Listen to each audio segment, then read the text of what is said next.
क्या महाशिवरात्रि सिर्फ व्रत और जागरण है या चेतना के द्वार खुलने की रात्रि? नमस्कार दोस्तों, मैं डॉक्टर भानु श्रीवास्तव।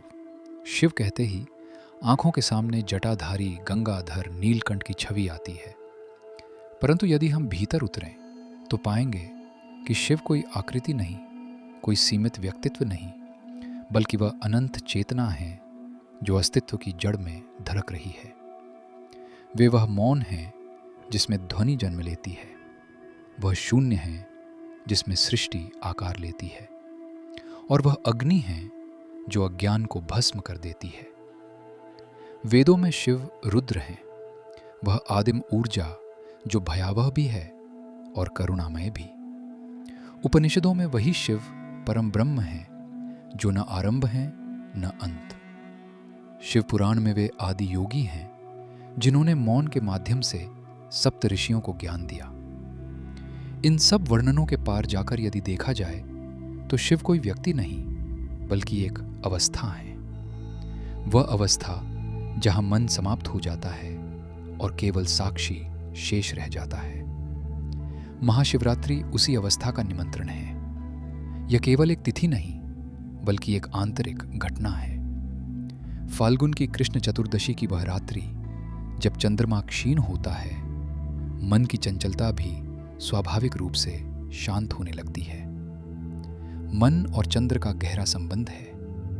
जब चंद्र क्षीण होता है तब भीतर के विचार भी मध्यम पड़ते हैं। इसी मौन की भूमि पर शिव का अनुभव संभव होता है। इस रात्रि का जागरण केवल बाहरी जागना नहीं है, यह भीतर की नींद तोड़ने का प्रतीक है।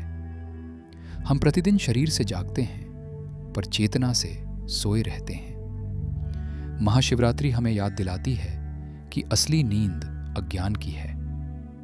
जब हम मंत्र ओम नमः शिवाय का जप करते हैं तो वह केवल ध्वनि नहीं बल्कि 5 तत्वों की लय है। पृथ्वी, जल, अग्नि, वायु और आकाश, इन 5 का संतुलन ही जीवन है। मंत्र के कंपन से भीतर के तत्व संतुलित होने लगते हैं। शिव का तांडव अक्सर संहार का प्रतीक माना जाता है, परंतु संहार यहां विनाश नहीं बल्कि परिवर्तन है। जैसे बीज मिट्टी में गलता है तभी अंकुर फूटता है, वैसे ही अहंकार का संहार होता है तभी आत्मा का प्रकाश प्रकट होता है। महाशिवरात्रि हमें यह सिखाती है कि जीवन में जो टूट रहा है वह अंत नहीं, किसी नए आरंभ की तैयारी है। शिव का तीसरा नेत्र ज्ञान का प्रतीक है। यह वह दृष्टि है जो द्वैत के पार देखती है। जब तीसरा नेत्र खुलता है तो व्यक्ति वस्तुओं को अलग अलग नहीं, एक ही ऊर्जा के विविध रूपों के रूप में देखता है।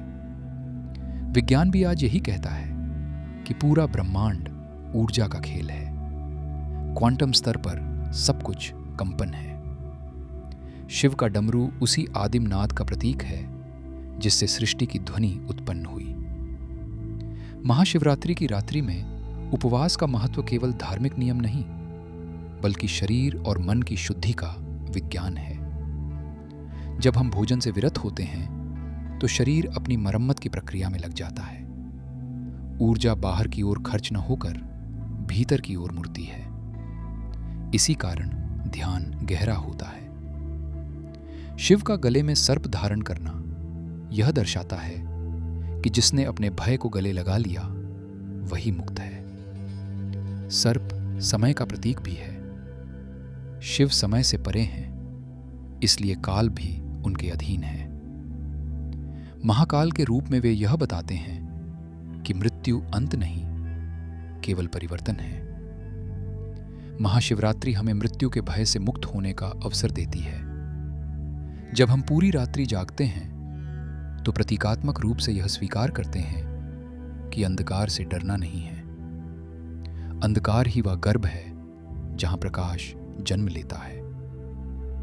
इस रात्रि का वास्तविक साधन ध्यान है। जब व्यक्ति शांत बैठकर अपने भीतर उतरता है तो उसे अनुभव होता है कि विचार आते जाते हैं पर एक साक्षी स्थिर है। वही साक्षी शिव है। वह न जन्म लेता है न मरता है, वह केवल देखता है। समाज में महाशिवरात्रि का उत्सव भक्ति और उल्लास से मनाया जाता है। मंदिरों में घंटों की ध्वनि, मंत्रों का उच्चारण, रुद्राभिषेक, यह सब बाहरी अभिव्यक्ति है। परंतु वास्तविक अभिषेक तब होता है जब भीतर की अशुद्धियां आंसुओं की तरह बह जाती हैं और हृदय निर्मल हो जाता है। शिव का संदेश सरल है। सरल बनो, मौन बनो, साक्षी बनो। संसार की भागदौड़ में हम स्वयं को खो देते हैं। महाशिवरात्रि हमें स्वयं से मिलने का अवसर देती है। यह रात्रि कहती है कि यदि तुम एक क्षण के लिए भी पूर्ण मौन में उतर जाओ तो तुम्हें अनुभव होगा कि जिसे तुम खोज रहे थे वह सदा से तुम्हारे भीतर था। जब हम हर हर महादेव कहते हैं तो उसका अर्थ है हर व्यक्ति में महादेव है। प्रत्येक हृदय में वही चेतना है। अंतर केवल इतना है कि किसी ने उसे पहचाना, किसी ने नहीं। महाशिवरात्रि का पर्व हमें बाहरी पूजा से आगे बढ़कर आंतरिक यात्रा पर ले जाता है। यह आत्मा की उस यात्रा का प्रारंभ है जहां प्रश्न समाप्त हो जाते हैं और केवल अनुभव शेष रह जाता है। महाशिवरात्रि की रात्रि यदि आप जागे और जागरूक हुए तो ये पर्व आपके जीवन को बदल सकता है, क्योंकि शिव बाहर मंदिरों में नहीं, आपके भीतर की निःशब्द गहराई में प्रतीक्षा कर रहे हैं। जब मन का कोलाहल शांत हो जाता है और श्वास की गति धीमी हो जाती है, तब जो शून्य प्रकट होता है वही शिव है, वही अनंत, वही शांति, वही परम सत्य। और शायद यही कारण है कि इस रात्रि को महाशिवरात्रि कहा गया है, क्योंकि ये केवल तिथि नहीं बल्कि चेतना के उत्कर्ष की संभावना है। यदि इस रात आप अपने भीतर के अंधकार को स्वीकार कर लें, अपने अहंकार को समर्पित कर दें और मौन में उतर जाएं, तो संभव है कि पहली बार आप स्वयं को जान सकें। शिव कोई कथा नहीं, कोई कल्पना नहीं। शिव वो अनुभव हैं जो शब्दों के पार है, और महाशिवरात्रि वो द्वार है जिससे होकर ये अनुभव संभव होता है।